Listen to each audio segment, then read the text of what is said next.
이번에는 민주당 홍익표, 국민의힘 김재원 전 의원과 함께 윤 전 대통령 파면 결정에 따른 정치권 움직임 알아보겠습니다. 두 분 안녕하십니까? 예, 반갑습니다. 안녕하십니까? 자, 먼저 오늘 헌재 선거 어떻게 보셨는지 짧게 소감 좀 먼저 말씀해 주시죠. 네, 굉장히 역사적인 판결이었는데요. 저는 세 가지 점에 주목하고 있습니다.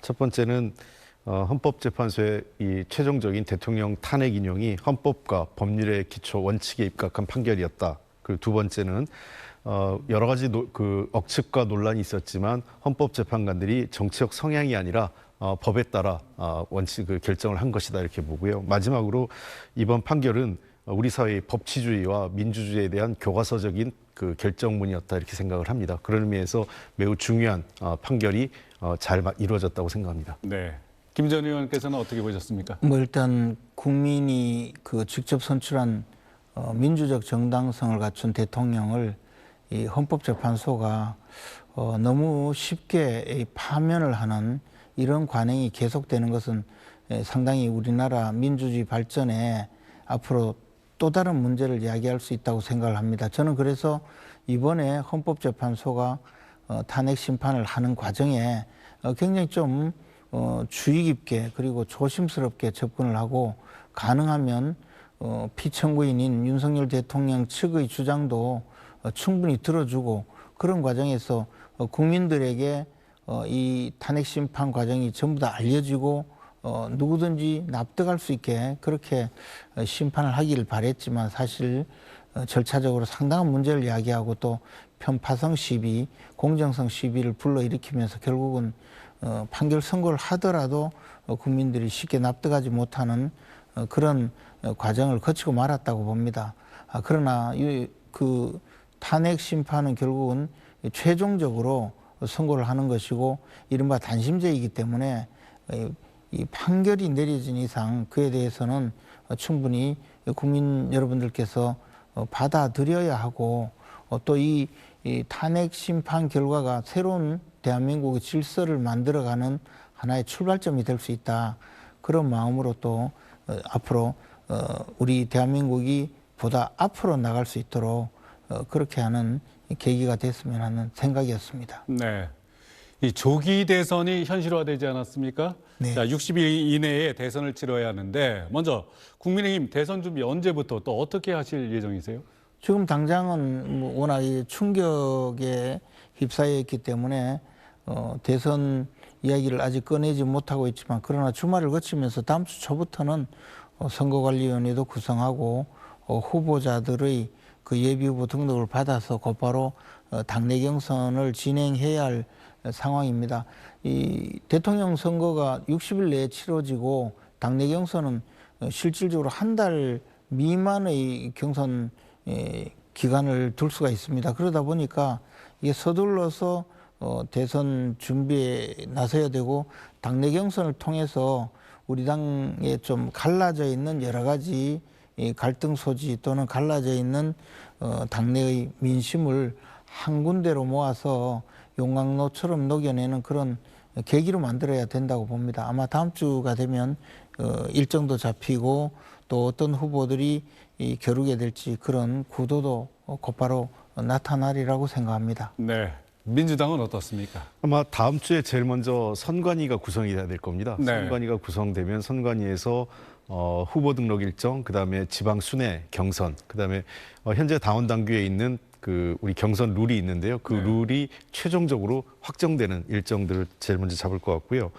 또 하나 예상되는 것은 4월 8일 날 지금 언론에 보도된 대로 정례 국무회의에서 선거일이 확정되면 유력 대선 후보 중에 한 분인 이재명 당대표가 아마 사퇴하지 않을까 싶습니다. 네. 그게 확정되는 즈음에서요. 그렇게 되면 자연스럽게 이제 후보 경쟁이 이루어질 것이고 특히 아마 다음 주 이제 이재명 대표 사퇴가 이루어지고 나면 본격적으로 당내 경선의 대상자 어떤 분이 후보로 나올지가 다음 주 말 정도면 윤곽이 나오지 않을까 생각됩니다. 네, 이 대통령 파면에 따른 조기 대선이지 않습니까? 이 민주당은 국민들에게 어떻게 다가가실 계획이십니까? 글쎄요, 이게 지금 현재 상황이 국민들이 굉장히 불안하고 또 대통령 탄핵 과정에서 상당한 이 마음의 상처도 많이 입으셨기 때문에 민주당의 기본 그 방향은 그 치유와 회복으로 하고 있습니다. 그러니까 국민들의 마음의 상처, 그리고 우리 사회의 민주주의, 그리고 민생경제 회복에 주력해야 된다 이렇게 생각을 합니다. 그런 측면에서 대선도 대선이지만 지금 현재 대선 기간 중이라도 국회가 민생과 관련된 해야 될 일은 우선적으로 해야 된다. 특히 추경 같은 경우는 여야가 어느 정도 합의했는데 지금 진전을 못하고 있지 않습니까? 산불 재난 지원을 포함한 민생 회복, 그리고 AI 분야, 미래산업 분야죠. 그리고 그 미국의 통상 압력에 따른 어떤 그 현안 문제 해결 등을 위한 추경을 빨리 확정짓고 그 집행되면서 좀 뭐 우리 사회가 할 일을 하고 좀 더 그 체계적으로 대통령의 공백이 있지만 우리 사회가 체계적으로 돌아간다는 것에 대해서 이제 원내 제1당으로서 민주당이 좀 더 책임감 있게 해야 된다고 생각하고요. 대선 국면에서는 이러한 그 미래 전략에 대한 비전, 그리고 그 통합과 이 분열된 우리 한국 사회를 어떻게 통합시키고 하나로 끌고 갈 건지에 대한 리더십을 보여주는 것이 매우 중요하다 생각합니다. 네. 국민의힘은 어떻습니까? 사실 그 보수 진영에서 선출한 대통령이 두 분이 연거푸 탄핵에 의해서 파면되는 그런 결과를 맞았습니다. 이런 상황에서 조기 대선을 치르게 되었기 때문에 국민 여러분들께 송구스러운 마음, 그리고 국민 여러분들께서 지금 갖고 있는 이 놀란 마음을 진정시키고 그렇게 우리를 믿어주고 정권을 만들어 주셨는데 이렇게 또 탄핵을 당한 결과 그것에 대해서 충분히 저희들이 이 사과도 하고 마음을 어루만지면서, 그러나 이 상황이 이 지금 어려워진 대한민국을 극복하는 데는 그래도 우리 당이 선출한 후보가 할 수 있다, 그런 것을 직접 보여주는 계기가 되어야 된다고 생각을 합니다. 탄핵에 의해서 비록 우리 윤석열 대통령이 파면되었다 하더라도 그 결과가 이재명 대표에게 지금 여러 가지 재판을 받고 있고 또 사실은 중형을 선고받을 가능성이 있는 이런 재판이 계속되고 있음에도 불구하고 이에 대해서 면죄부를 주고 이재명 대표를 대통령으로 만들어주라는 그런 의사는 아니라는 것, 이것에 더해서 국민의힘의 많은 후보들 또는 국민의힘의 정당이 그래도 이 대한민국을 다시 이렇게 세울 수 있다는 점을 부각시키면서 대선에 임해야 된다고 생각을 합니다. 네. 민주당에서는 어차피 이재명 후보 아니겠느냐 이런 뭐 국민들이 생각하시는 분들도 계세요. 어떻게 보십니까? 뭐 상식적으로 본다면 뭐 이재명 대표가 거의 그 유력한 대선 후보라고 저도 생각을 합니다. 다만 이제 그 당의 어떤 이 역동성 이런 측면에서 일부 추대론까지 나온 적이 있지만 네. 추대론 자체는 이재명 대표도 원하지 않는 상황이고요. 당의 여러 다양한 좋은 후보들도 많이 계십니다. 김동연 경기지사도 계시고 네. 김경수 전 지사, 뭐 그다음에 김부겸 전 총리 등등 여러분들이 계시기 때문에 그런 분들이 나와서 같이 경쟁도 하고 뭔가 우리 당의 비전에 대해서 정책 비전 이런 것들 같이 논의하면서 국민들에게 우리 당이 굉장히 다양한 지도자가 있고 그런 분들이 아주 다양한 계층들을 대변하고 있고 그다음에 정책 현안들도 제시하는 것을 보여주면서 경선 과정이 이루어진다면 그것도 이재명 대표가 최종적으로 이재명 대표가 민주당의 대선 후보로 결정될 가능성이 매우 유력하지만 그런 과정 자체가 본선에서 이재명 대표의 경쟁력을 보다 높이는 데도 보다 긍정적인 효과가 있을 것으로 생각합니다. 네. 윤석열 전 대통령은 오늘 국민의힘 지도부를 만나서 대선에서 꼭 승리하기 바란다는 뜻도 얘기한 것으로 알려졌는데, 그렇다면 윤석열 전 대통령이 특정 주자를 지지할 수 있다는 관측도 나오고 있어요. 어떻게 보십니까? 저는 뭐 그럴 가능성은 없다고 봅니다. 그리고 윤석열 대통령이 이번에 그 새로 시작될 조기 대선에서 그래도 잘 대처해서 승리하기를 바란다라는 것은 일종의 덕담이지, 그것을 가지고 윤 대통령이 또 당내 경선에 개입을 하고 대선에서 영향을 미친다고 하는 것은 가능성도 없고 그것이 과연 얼마나 효과적일까라는 생각도 하게 됩니다.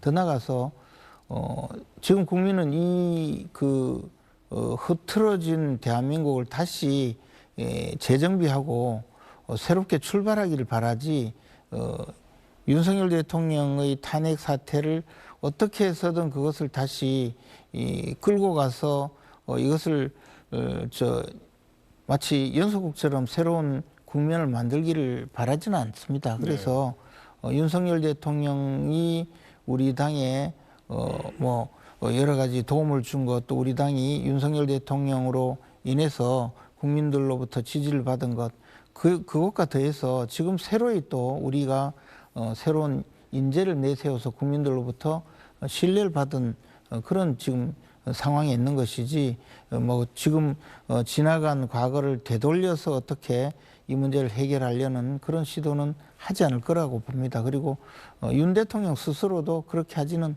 않을 거라고 생각을 합니다. 네. 이 대선 레이스에서 이재명 대표의 이른바 사법 리스크 어떻게 극복하실 계획이십니까? 글쎄요, 그것을 저희가 당이 무슨 묘수를 해서 극복할 수 있는 것 같지는 않고요. 오는 대로 그 사법적인 문제, 사법적인 문제로, 정책적인 문제는 정책적인 문제로 풀어가야 된다고 생각합니다. 이미 이재명 대표와 관련돼서 가장 문제가 됐던 공직선거법은 2심에서 무죄가 났기 때문에 사실 이게 최종적으로 대통령 선거일까지 대통령 당선이 확정될 시점까지 더 이상 큰 변수가 되리라고 생각하지 않고 있고요. 네. 아울러서 다른 여타 지금 사법적인 문제도 아마 그 대선 기간 중에 무슨 선고가 이루어지거나 이럴 가능성 거의 없다고 생각을 합니다. 그렇다면 이제 결국은 실질적인 사법적인 문제는 이재명 대표에게 큰 문제가 되지 않는다. 지난번 공직선거법 2심 무죄를 통해서 당면한 사법적인 문제가 해소가 됐다고 보고요.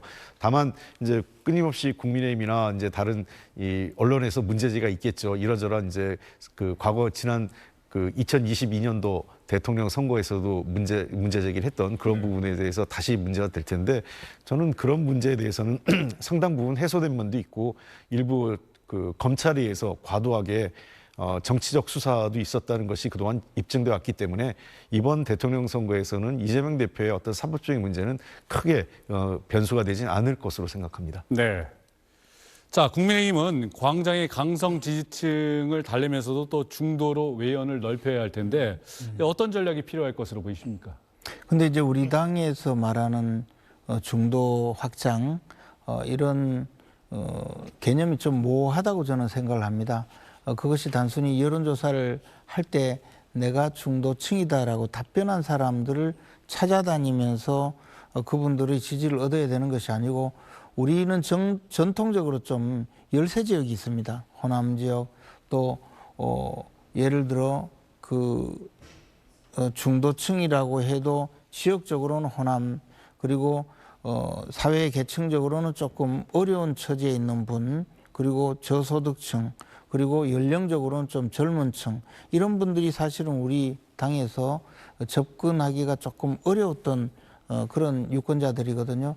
그래서 그런 분들에게 우리가 더 지지를 얻기 위해서 노력하는 것이 이게 중요한 것인데, 막연히 중도 통합, 중도 확장 이렇게 해서는 사실 방법이 조금 떨어진다고 보거든요. 근데 마치 중도 확장이라고 하면 뭔가 말을 조금 이념적으로 중도층에 좀 다가가는 그런 언어를 쓰거나 그런 제스처를 보이거나 이런 식으로 주로 생각을 하는데, 그것이 아니고 우리 당이 좀 취약한 분들에게 좀 더 다가가는 모습, 그리고 그분들이 원하는 그런 정책이나 그분들이 원하는 사회 구조를 만들어가는 것, 이런 데 좀 더 노력을 하는 것이 지금 현재 당장 절실하다고 생각을 합니다. 네.